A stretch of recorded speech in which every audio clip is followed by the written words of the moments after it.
जय। श्री सद्गुरु महाराज की जय।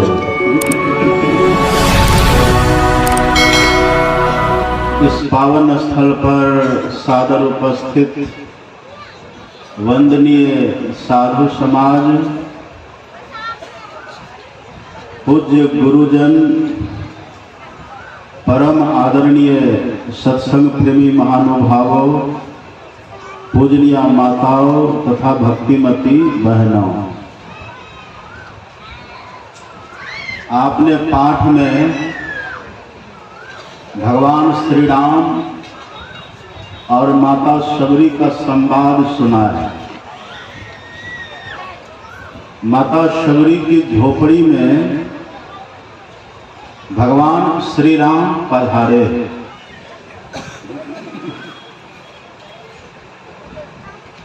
माता शबरी की ही झोपड़ी में भगवान क्यों गए?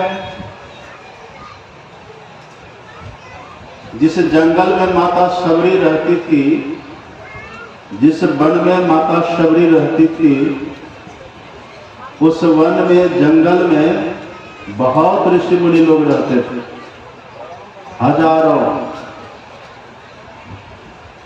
दंडकारण्य में बहुत ऋषि मुनि लोग रहते थे, लेकिन भगवान किसी के यहां नहीं गए। भगवान सीधे माता शबरी के कुटिया में पधारे। और शबरी के लिए तो आपने सुना है, माता शबरी में कुछ नहीं था, न तो देखने में सुंदरी थी, न तो उनके पास धन दौलत थी, न तो पद प्रतिष्ठा थी। फिर भी माता शबरी के पास भगवान गए। तो भगवान क्यों गए? सच पूछिए, यह भगवान का उपकार नहीं था, ये माता शबरी की योग्यता है, ये माता शबरी का अधिकार था।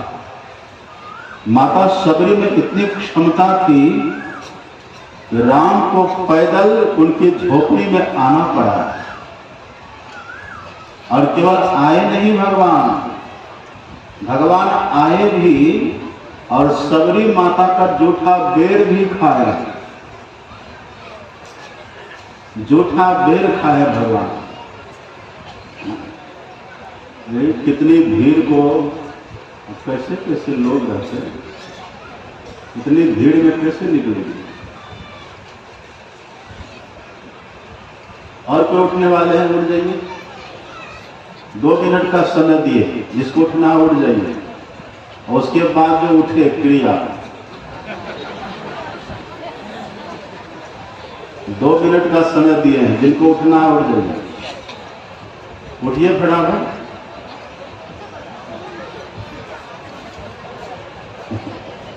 कोई नहीं उठेंगे, आप मत उठिएगा।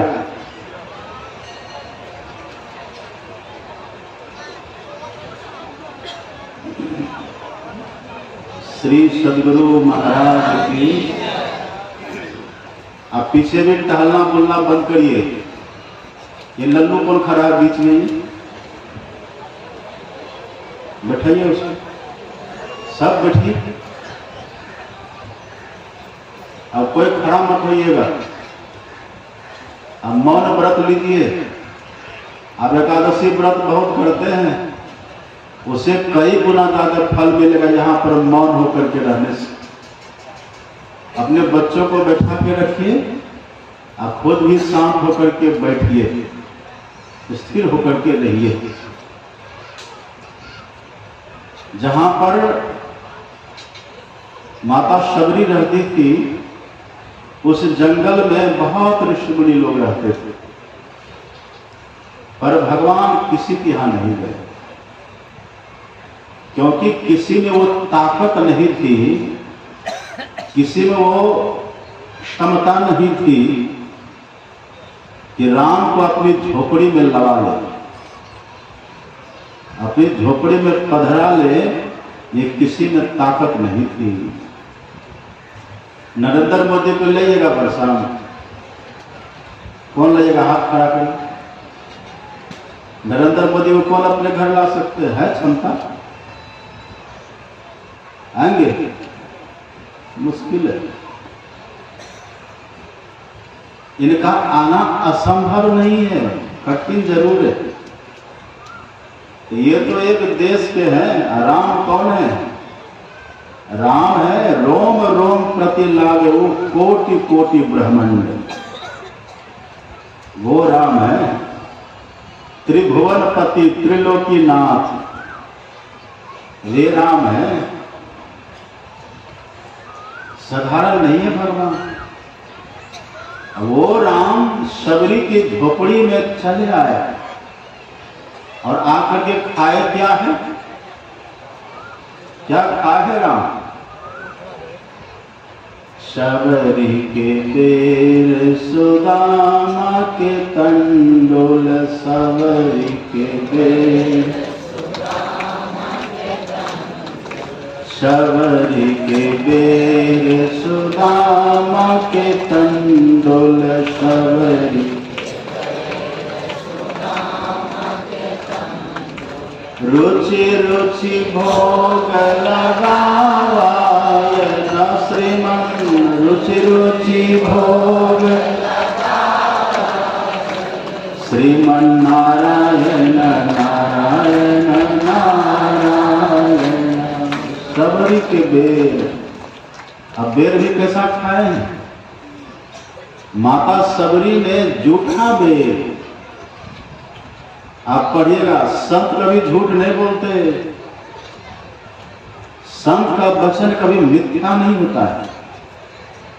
पलटू दास जी कहते हैं, विविध नेम आचार जप तप करे बहु तेरा कोई। जहां माता शबरी रहती थी ना, वहां बड़े बड़े व्रत करने वाले, बड़े बड़े तप करने वाले, बड़े बड़े जपी तपी बड़े बड़े रहते थे। लाखों मौनी फिरे लाखों बाघम बड़ी, अर्धमुखी और नखी लाखों लोह लंगड़ी। लाखों जल में फिरे लाखों भभूत के छानते। जहां माता शबरी रहती थी ना, वहां लाखों व्यक्ति ऐसे थे, लाखों तपस्वी ऐसे थे जो उल्टा लटके हुए रहते थे। लाखों ऐसे थे जो वर्षों से मौन व्रत में थे, कभी बोलते ही नहीं थे। अब बहुत ऐसे थे जो कई महीनों से वर्षों से पानी नहीं खड़े थे। कितने ऐसे थे जो अग्नि तापते थे। बहुतों के नख एकदम बड़ी बड़ी नखें हो गई, जटा जटा जूट, बड़ा दिव्य विलक्षण वेश है। लेकिन फिर भी भगवान किसी के यहां नहीं गए। विविध नेम आचार जप तप करे बहु तेरा कोई, अब खाए शबरी के बेर। परशुदास जी का वचन है। भगवान ने माता शबरी के यहां जाकर के शबरी का बेर खाया है। अब बेर भी कैसा? माता शबरी जूठा बेर देती थी, पहले चख लेती थी। माता शबरी पहले चखती थी, चख करके तब वो बेर देती थी राम के हाथ में। अब कुछ लोग ये कहते हैं, सुनिएगा, कुछ लोग ये कहते हैं कि शबरी चख करके नहीं देती थी, वो पेड़ के पास जाती थी, अब पेड़ का एक दो बेर खा करके चख लेती थी। जो मीठा होता था ना जिस पेड़ का, उस पेड़ का बेर खिलाते थे। गलत, ये गलत है। माता शबरी ने जूठा खिलाया है, ऐसे चखती थी, देती थी भगवान को। अब प्रेम सहित प्रभु खाए, भगवान प्रेम से खाते थे, खा गए भगवान। अब प्रातः काल आप क्या सुने थे? संत कबीर साहब कहते, जहां जहां डोलो सो परिक्रमा, खाओ पियो सो पूजा। कबीर साहब कहते, मैं जो कुछ खाता हूं मैं समझो भगवान को भोग लग रहा है। आप कभी दक्षिणेश्वर गए? काली मंदिर है दक्षिणेश्वर में, मां काली का मंदिर है, जहां रामकृष्ण परमहंस जी महाराज पहले रहा करते थे। काली मां के मंदिर, उस मंदिर के पुजारी थे रामकृष्ण परमहंस जी महाराज। वहां जो कोई पूजा करने के लिए आते थे ना, माँ काली की पूजा करने, और जो कुछ फल फूल लाते थे तो रामकृष्ण परमहंस के हाथ में देते थे कि ठाकुर ये माँ को भोग लगाओ। तो पता है कैसे भोग लगाते थे? रामकृष्ण परमहंस वो जो फल जो प्रसाद होता था ना, वो कहते थे काली काये नमः, खुद खा लेते थे। काली काये नमः खुद खाते थे, कहते थे माँ को भोग लग गया। खाते थे रामकृष्ण परमहंस, भोग लगता था काली माँ को। चखती थी माता सबरी, भोग लगता था राम भगवान को। सबरी के बेर सुदामा के कंडोल, सबरी के रुचि रुचि भोग लगावायन श्रीमन, श्रीमन नारायण नारायण नारायण श्रीमन।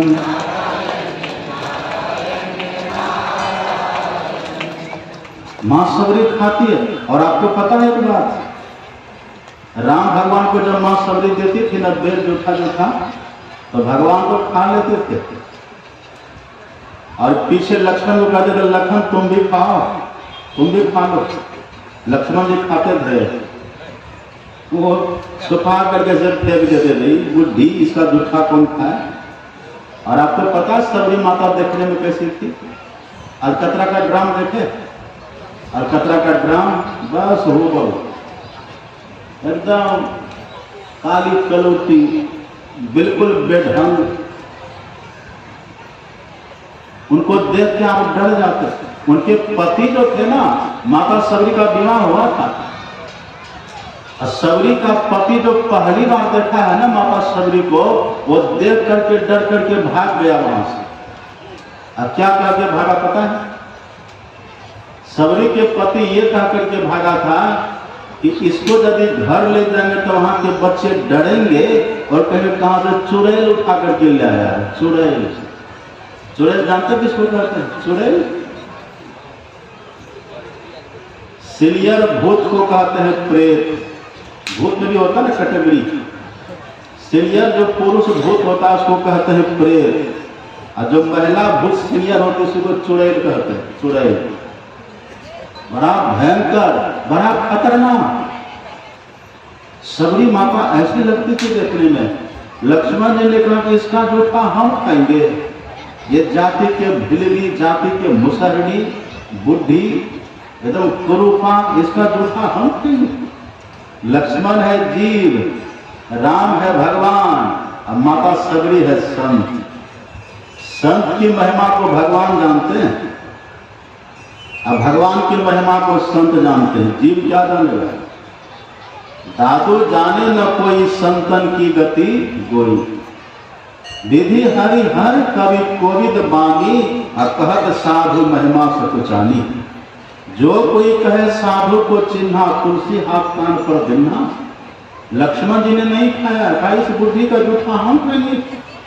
वो बेर को लेते थे, सब फेंक देते थे। अब बेर कहाँ चला गया? फेंकते थे तो बगल में गिरता था। हम अभी ढला फेंकेंगे तो मंदिर के पार कर देंगे, और लक्ष्मण जी फेंकेगा तो बगल में रहेगा। लक्ष्मण वो फेंकते थे वहां से।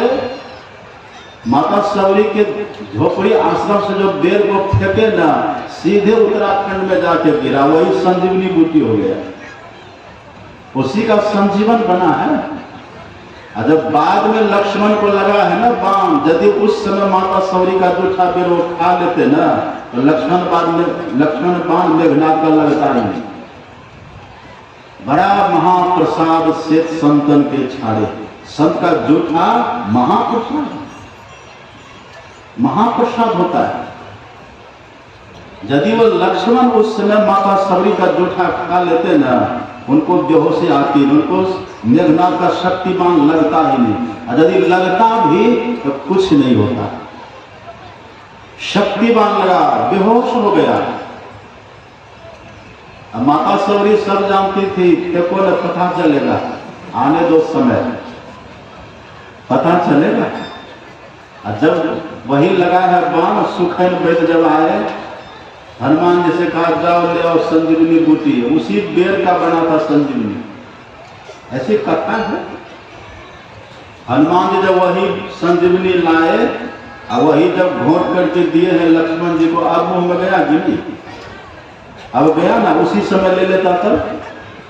अब गया, अब दिया उसको घोट करके, उस संजीवनी बूटी को पीस करके उसका शरबत बना करके पिलाए तो स्वस्थ हो गए। ये है सत्य प्रशासन के जूठा का महत्व। सबरी, खुद सबरी की कहानी जानते हैं कि नहीं? सबरी पहले फिक्रिणी थी, फिक्रिणी। संत का कहीं जूठा, संत कोई भंडारा भोजन किए थे, वहीं पर संत हाथ धोए थे, जूठा पानी था, जूठन था, वो फिक्रिणी के इधर से घूमते घामते आई, अब एक जूठन खा लिया, जूठा पानी में नहला लिया। उसी का ऐसा फल हुआ, मानेगी बात। सुपर फास्ट हम लोग को भीड़ में चलने में शर्म लगता है, कैसे जाएंगे, लोग देखता हुआ क्या करेगा। ये माताओं को बड़ा स्पीड रहता है। क्या कह रहे थे हम? फिक्रिणी को देखिए, वो फिक्रिणी वो जूठा में लोट पोट करके वो जूठा पानी पी पा करके, और उसका परिणाम ऐसा हुआ है वो फिक्रिणी से सीधे मनुष्य बन गई। अब भिखारिन बनी है, राजकुमारी बनी है, वही फिक्रिणी जूठा, कितना बड़ा फल है, राजकुमारी बन गई है।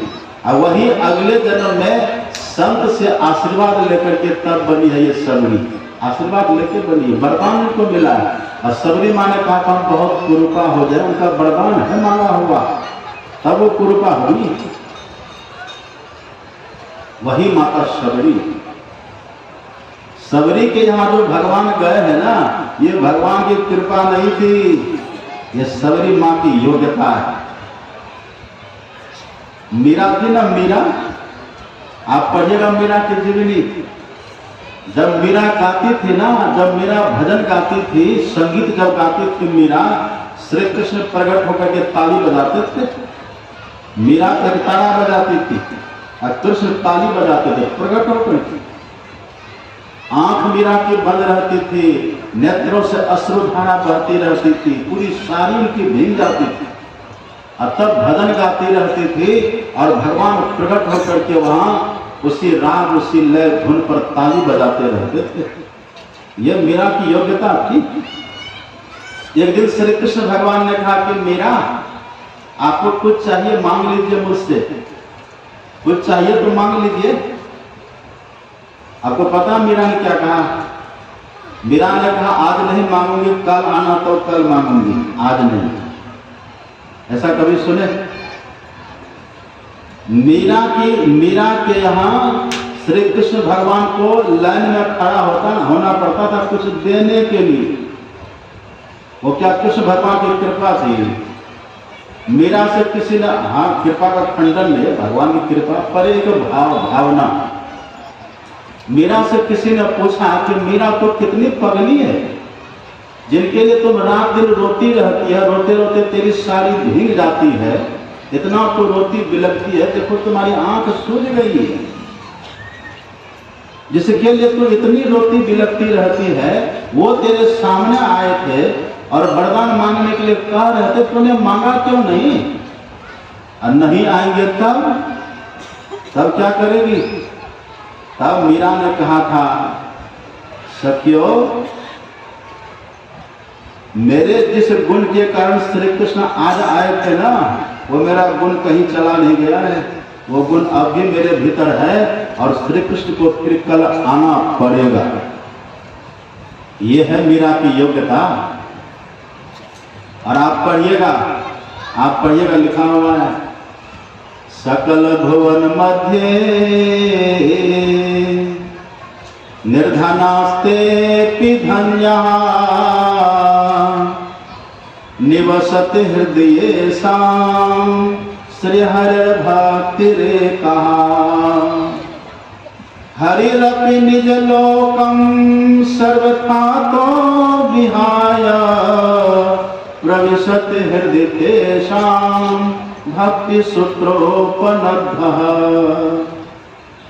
बड़ा अद्भुत है। भगवान जब माता सबरी के यहाँ गए हैं, क्यों गए हैं? माता सबरी ने भगवान को रस्सी में बांध लिया है। कौन सी रस्सी है वो?